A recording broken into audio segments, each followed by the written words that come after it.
Hi, I'm Valerie Yvette Peterson, and thank you for tuning in to my play Sadie and Myrtle. I just wanted to take a quick moment to acknowledge all of my actresses, Amber, Jewel, Medina, for their hard work and their dedication in working together, making sure they were very comfortable and familiar with their parts and their lines, and just the premise of bringing out my vision for this play, Sadie and Myrtle. And I wanted to give a very, very heartfelt thank you to Lorene M. Peterson, who you will see in the dining room scene and who is playing the character of the older Sadie. A lot of my inspiration and dedication to completing this project came from Lorene, from her time spent in the 40s, her time spent in Ethel and Little Rock, Arkansas, and many of the experiences and walks that she took during these times. So you'll see Lorene Peterson in the dining room scene, and she was extremely courageous, extremely dedicated, and she persevered throughout the entire project, dedicated and emotional to get her piece done, and I'm very, very proud of her. You will see Lorene Peterson performing her piece in the dining room scene as a table reading. She opted to read her script versus memorizing, understandably, and she did a tremendous job. So I'd just like to say thank you to all of my actresses, and particularly Lorene. I hope you enjoy Sadie and Myrtle, and thank you for tuning in.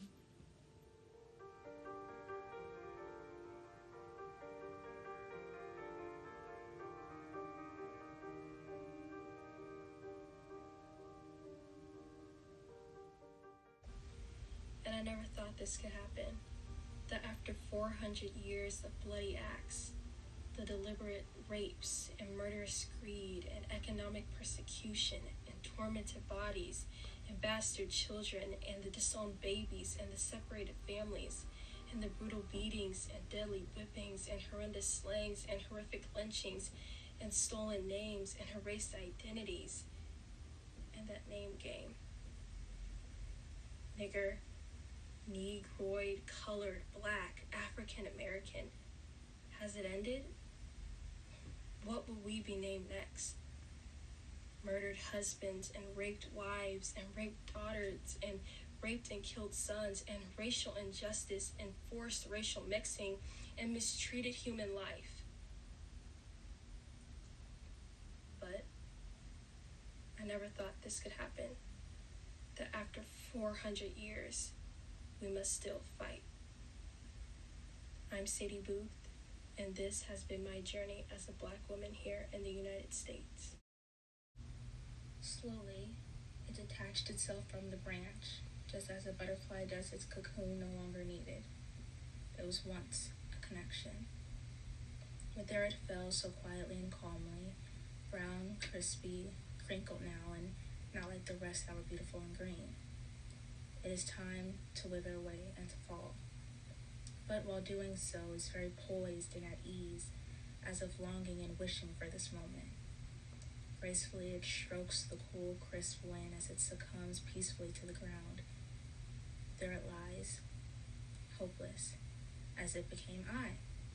I must now breathe life and remember my foliage. I must blossom from my hurt, from my pain, and I must begin to shear so I can prune and pare. For this is the beginning of my repair, as I am an acorn now. My rewatering must begin, and the replanting has to resurface, as I must gather and reap, so I can begin the reharvesting of my crop. But then I fall again, as I remember my pain and my hurt. I return to it, and it is too much for me once again. There it lies, hopeless, no more life, lifeless now. At last, no more waiting to be crushed by the footsteps of life's wanderers. My name is Myrtle Danskin, and this has been my journey as a Black woman here in the United States.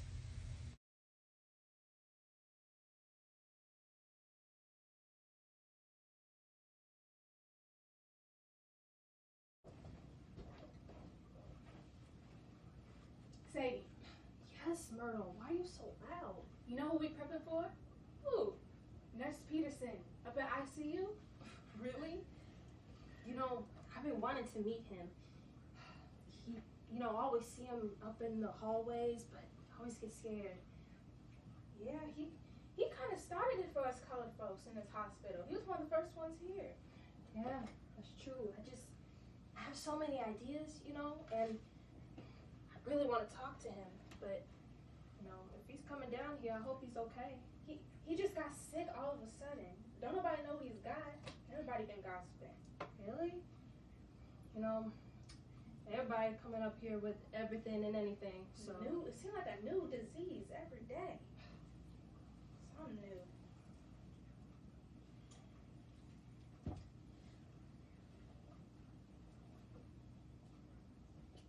I hope Doc bring us those gloves soon. I know, because I can't keep going like this. I'll make it seem like this thing's sterile. Mr. Pearson don't think we all unprofessional and stuff. I'm trying to make a good impression. You got some new glasses? No, not yet. These ones been making my eyes all blurry and stuff. I do need some new ones though.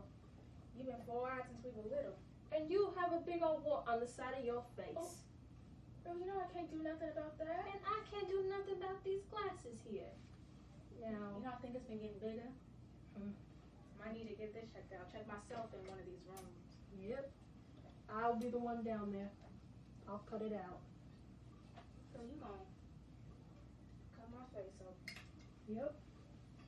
Dr. Peterson likes to listen to music. I don't know. I think he does. I always heard people talking how he loves that, gospel music. So maybe put some on there. I heard he used to be in an orchestra. Really? Before he became a doctor? Well, I really want to see that happen. You know what? Can you hand me that towel? This one? Yes. What is this for? These creams. What has he got? I don't know. When he come in here, we'll just check him out and see.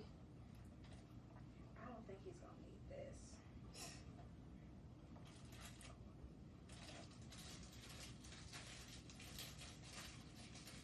But isn't he diabetic? I don't know. Probably.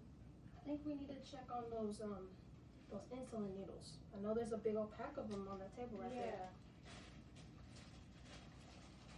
But we still don't have them gloves, so should we do it? Doc should be bringing us some. Okay. I know, he been kind of slacking lately. Don't tell him I said that, though. My lips are sealed. Fire in a minute.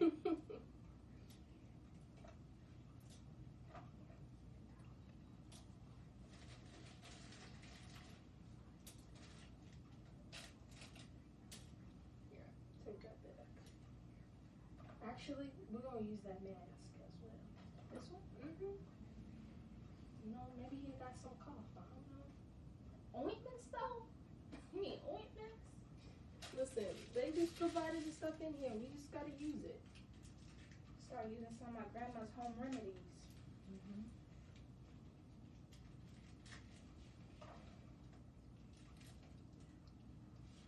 You bring the garlic, Myrtle?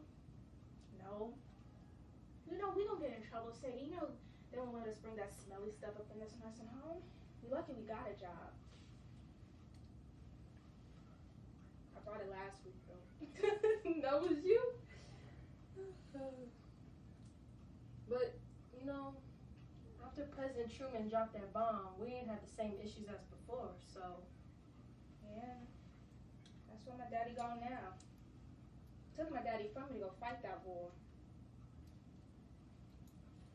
But even though my daddy gone to fight, my mama said she liked Truman. Said he for our people. Anybody gonna be for us anyway.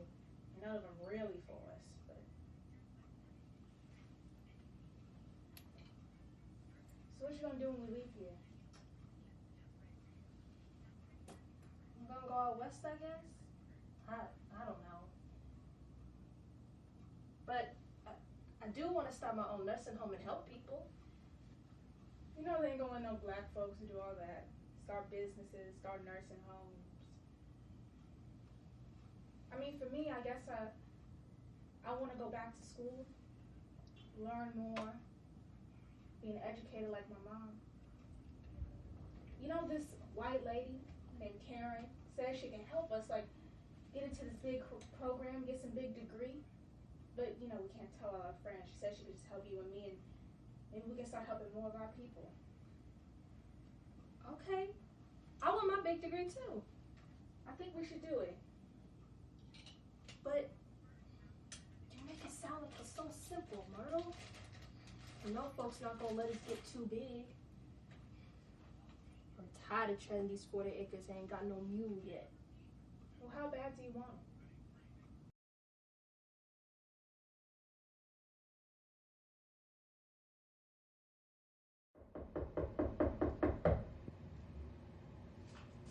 Sadie, if that's you, come on in.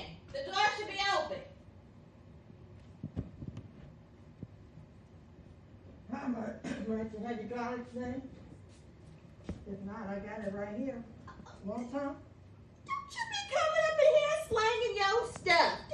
The cops could be watching, you know. Think you up in here running a deal or transactions. I know what you got up in them things up in that job. Of course I had my garlic. And my cod liver on too. Ain't gonna be a good day without it, and you know this.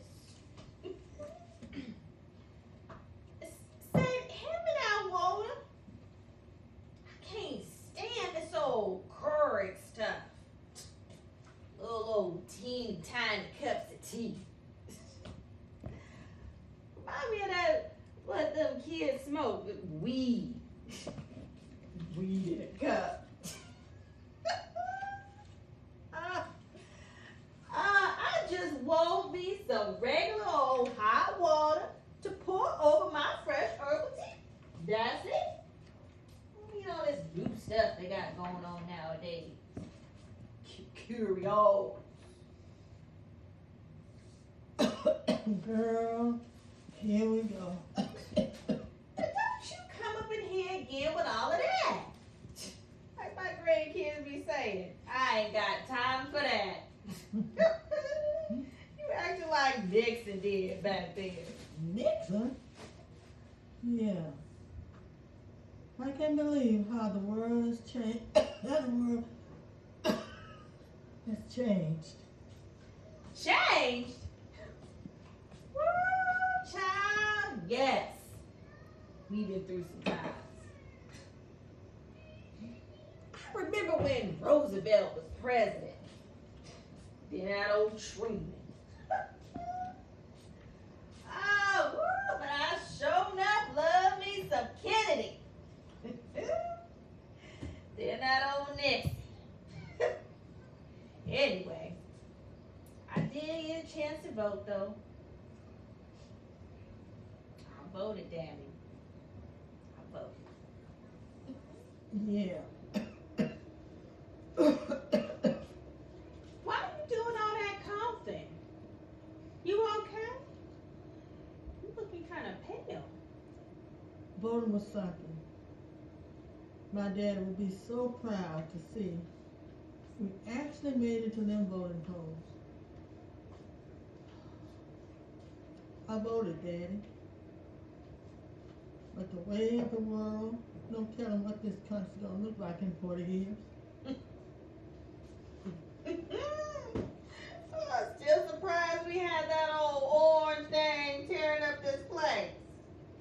Stop it. Some would say that's racist.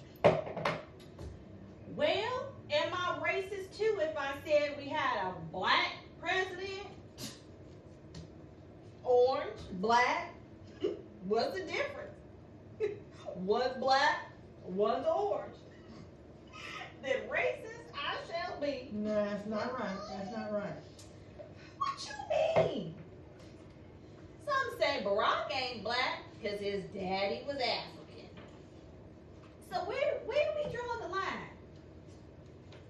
Even with this beautiful new VP we got, Miss Harris.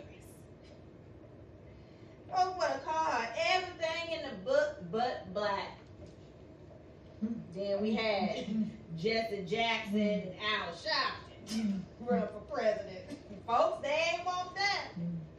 They said they was too darn black. but not black by their color though, by their values. So where we draw the line? Come on. I'm tired of all this nitpicking on color. Just joking. You know that man tan his skin. He tan it to be orange, cause he ain't tan it to be golden brown. Listen up. I ain't said nothing wrong. Come over here, starting stuff with me.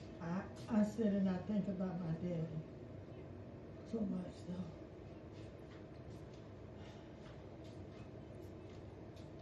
He made sure life was good for Mama and his kids. And to think, my daddy, the great Bishop John Pinkin Booth, was born a slave. And Daddy's making it. And allowed us to make it too.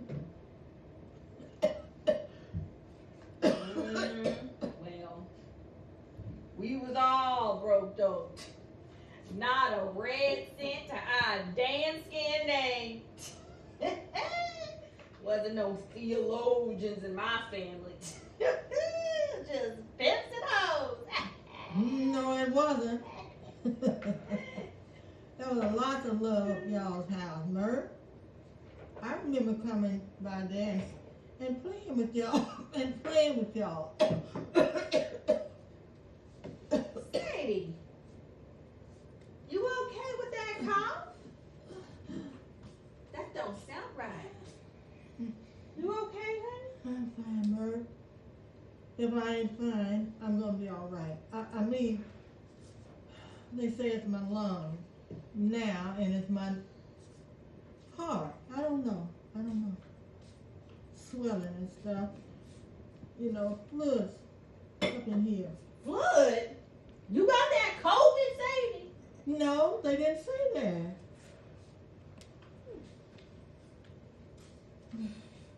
All right, well, you better keep an eye on that. I remember Daddy saying about them white men. Don't talk to the married men or the white men. It ain't no good to have no reason to do with any one of them. Your daddy was just making sure nobody messed with his baby girl.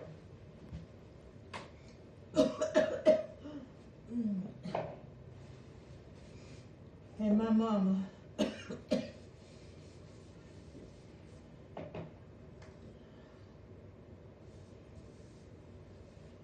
I miss that lady.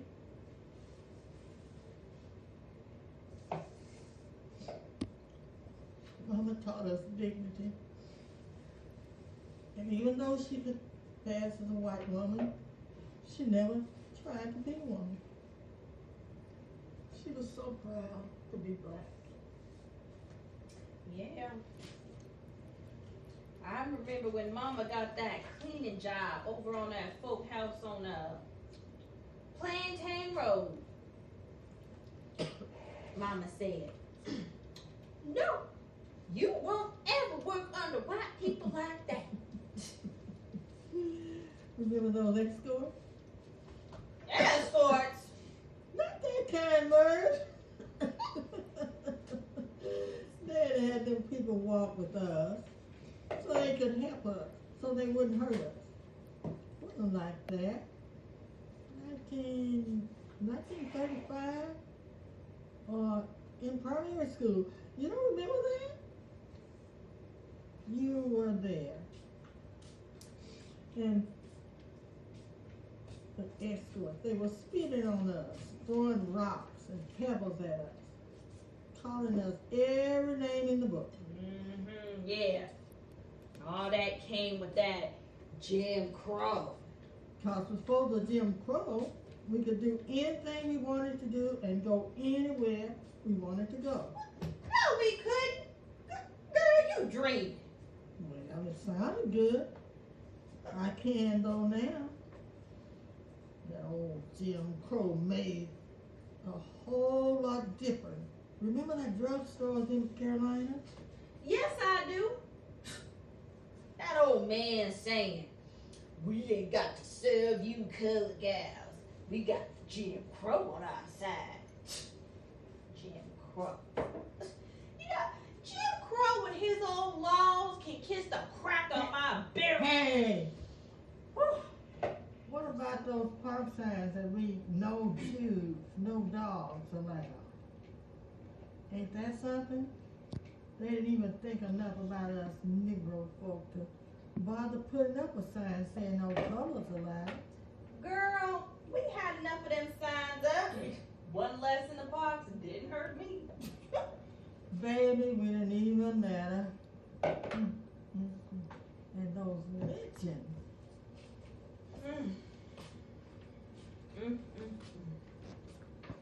Lord have mercy.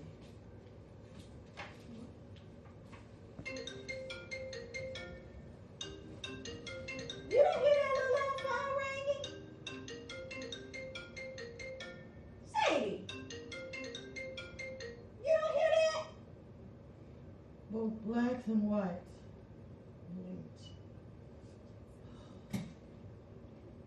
Yeah. The whites were lynched for helping us. And why you ain't answer your phone? Remember when we all had that medical convention to attend to up east? You asked the hotel attendant where the room was. Mm-hmm. He sent me to the men's restroom. You know, I never got over that. Not even after all these years.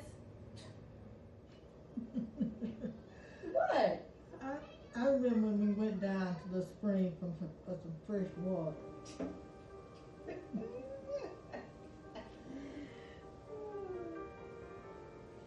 You saw that old divider they just put up after the Jim Crow saying whites only. And when no one was looking, I tell you, I reached across that old divider just like it wasn't even there. And dipped. Dip water from the white side. We've never had a husband to worry us to death. Well, I never did. Mm-hmm. Talk for yourself. I always kept me a man. And it has helped to not drink or smoke. Well, I never did. I still chew me a little something. Yuck. I always hated them. Stick it sweet leaves. No. Oh, excuse me. You dip in snuff. Flecking dirt. Okay now. My mama said you have a long life if you can clean your plate. I don't think that's been a problem for you, greedy gut. I won't even have fun. You know, I remember a little girl with syphilis. Nobody would touch her. Never turned away any needy patient in my career, no matter how sick or poor. Nobody would touch her. I said somebody has to help this little girl. So I did. I do remember that. At a time when black women had little to no opportunity in life. Well, let's not forget about you, my dear friend. Those high schools would boast and brag about not hiring colored teachers. You see, they were conducting interviews for the teaching job. But I knew once they saw me, because I'm colored, they would pass right by me. So I wrote them a letter instead. And I got my teaching appointment through the mail. And showed up the first day of school. You should have seen those folks' jaws drop. I walked through that door. They let us close folks out from the teaching jobs of seeing our southern accents. Bad for the children. They tried to keep us out. What you say? Tried? Oh yeah. I was the first appointed color gal in the home economics department in an old high school like these.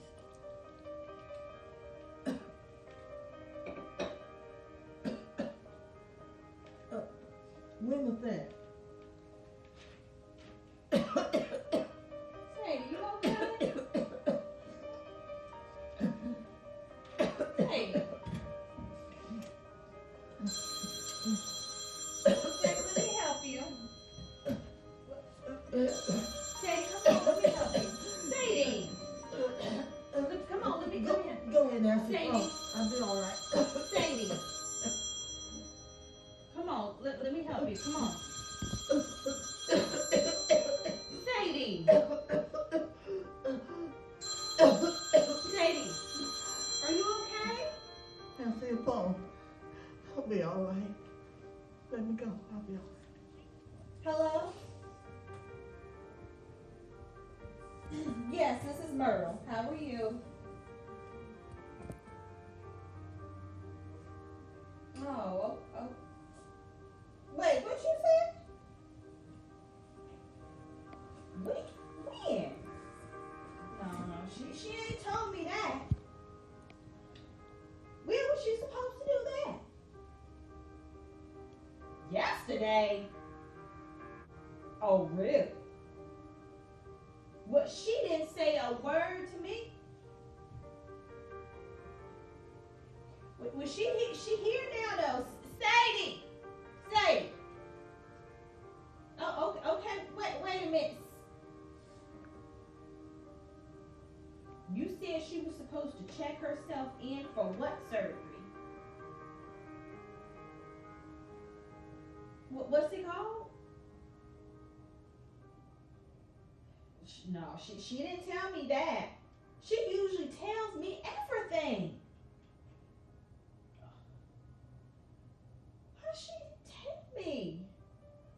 Sadie, come on in here. Sadie, come back in here. Okay. What's wrong with her heart?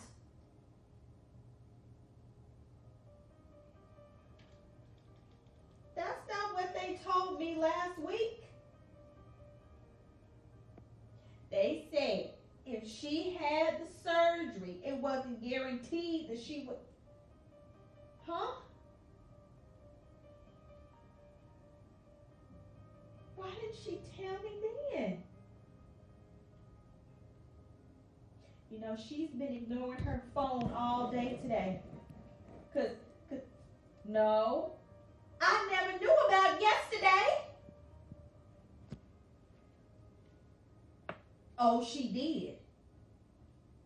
No, because I would have brought her in yesterday. Brought all these papers in here. But I didn't know. I would have brought her in yesterday if I had known. Can we bring her now? So how much fluid is on her heart? COVID? She got it? Oh. Okay, so she needs the test. Okay, I understand. Why y'all didn't tell her? Oh. Yesterday. So yesterday was a big day? Testing and surgery? Well, she came up in here today, holding the chest and coughing and stuff. Okay. Sadie, baby, come on. Okay, we gonna come up there. I'm gonna bring her up there now. But I can't stay, right? Do I need to quarantine now? Okay. So,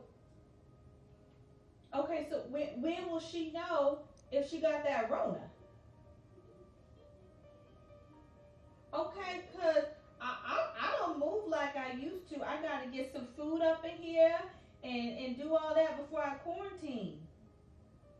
If I have to, yeah. Okay. So what do I do?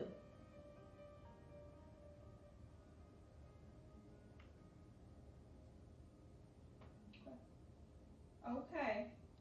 Okay. Well, we're gonna head up there now. Okay. All right. Bye bye. Sadie. Sadie, come on. We gotta go. Sadie. Sadie. Oh Lord, Sadie. Sadie. Oh Lord, not my best, not Sadie. Not my best friend, no. Oh no, Sadie.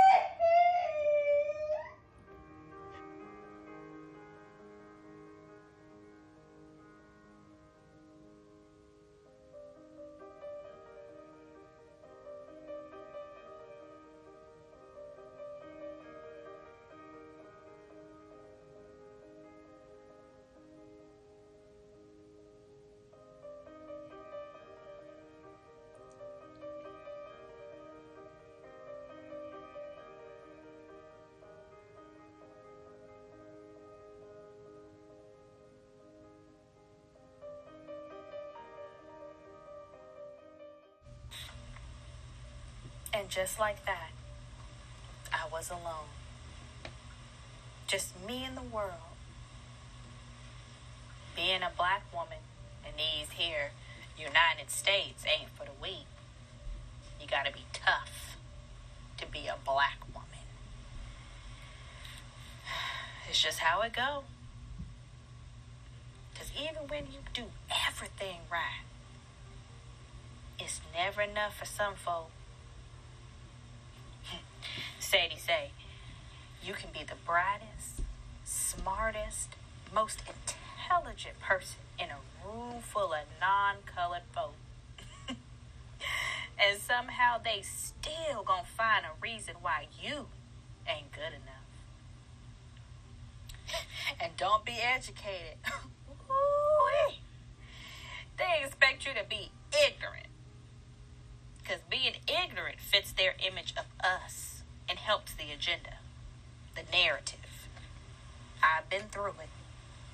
When I tell you that, believe me. Because we black women are never exalted, not entitled to the laws of protection. We cannot escape this punishment that is meant for us. Criminalized black womanhood, subjected to the criminalization. Criminalized black womanhood, subjected to the brutality. Criminalized black womanhood, subjected to the exploitation. Criminalized black womanhood, subjected to the barring. Criminalized black womanhood, subjected to the unlawful avenues made to apprehend us. Apprehensions made lawful. If we, black women, show our pain and suffrage, they say it's rage. We, black women, have the right to our own tears. There ain't no safeguards when speaking of us, black women.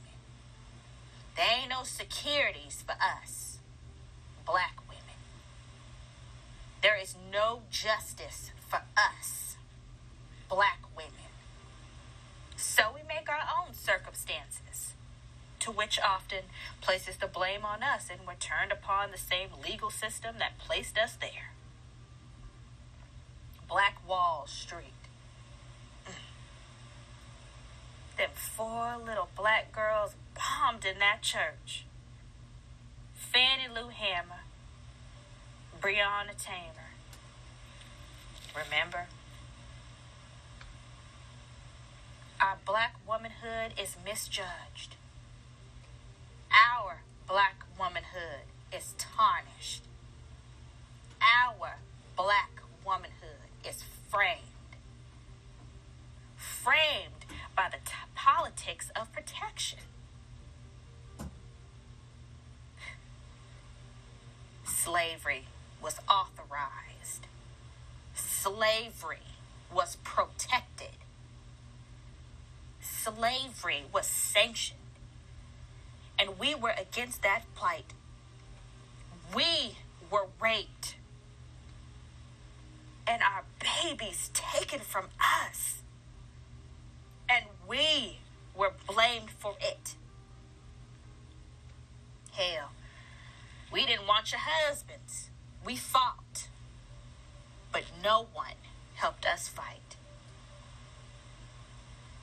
Jamestown, 1619. Remember?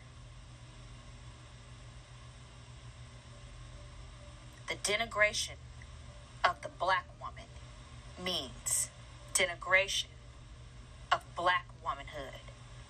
Enslaved women, our sexual exploitation provided monetary incentives, and the colonial rape laws that were created excluded us, but secured the barriers to any protection for us. Those laws against us were firmly in place. When we tried to fight back, we were faced with harsh sentences. When we tried to fight back, we were faced with hard punishments. When we fight back now, we are faced with harsher sentences. Told we are the angry black woman. If only angry we could just be. Our black womanhood is now being colonized. Our black womanhood is being colonized. Everything about us. Please don't call us angry. Don't call us mad. But you can call us the queens that we are. For we have earned the rights to the crown we wear in this here United States.